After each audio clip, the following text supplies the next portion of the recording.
Assalamualaikum warahmatullahi wabarakatuh. Nama saya Furial Mirza Fakih. Dan hari ini saya akan berdiskusi terkait minggu efektif bersama Ibu Siti Wadia SPD.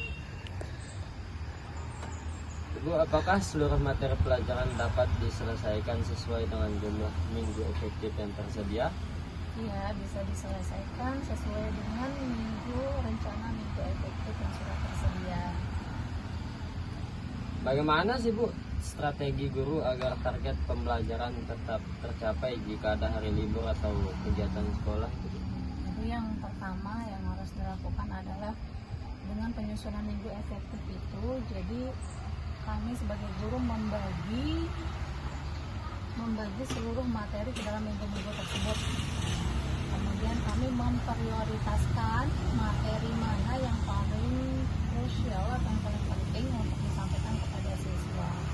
Di samping itu juga nanti kami juga akan menggunakan minggu efektif untuk berpusat kepada peserta didik. Nah, misalnya nanti dengan menggunakan media pembelajaran yang berbasis kepada siswa, kemudian nanti dengan menggunakan role play atau dengan menggunakan permainan game, di mana itu bisa membantu siswa untuk mencapai capaian pembelajaran, tujuan pembelajaran bagi peserta didik.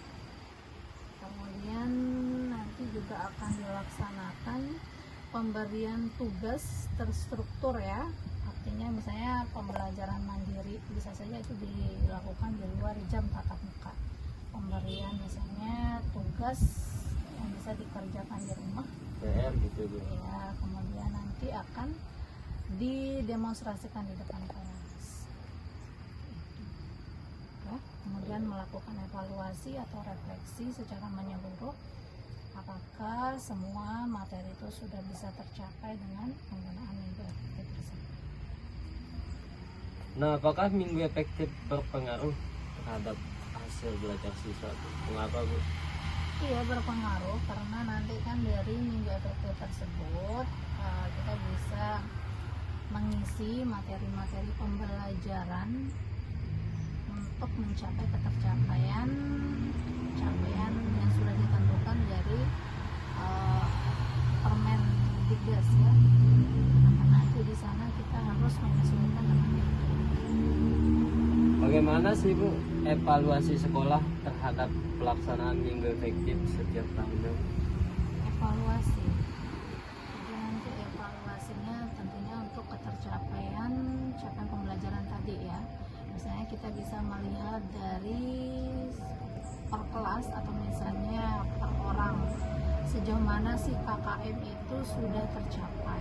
Misalnya untuk pembelajaran bahasa Inggris di satu kelas itu apakah siswa-siswa tersebut sudah mencapai tujuan pembelajaran atau KKM tersebut dengan nilai yang sudah ditetapkan sesuai dengan KKM tadi. Misalnya KKM-nya itu 75, itu kan dari 30 siswa misalnya, sudah berapa siswa yang mencapai KKM tersebut. Nah, kalau memang sudah mencukupi atau sudah mencapai berapa persennya, maka itu dinyatakan sebagai siswanya sudah bisa mencapai KKM-nya dan minggu efektif sudah berhasil kita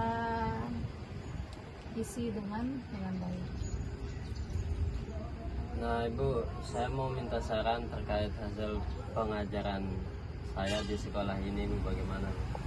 Jadi untuk mahasiswa atas nama Afrial Mirza Fakih ya,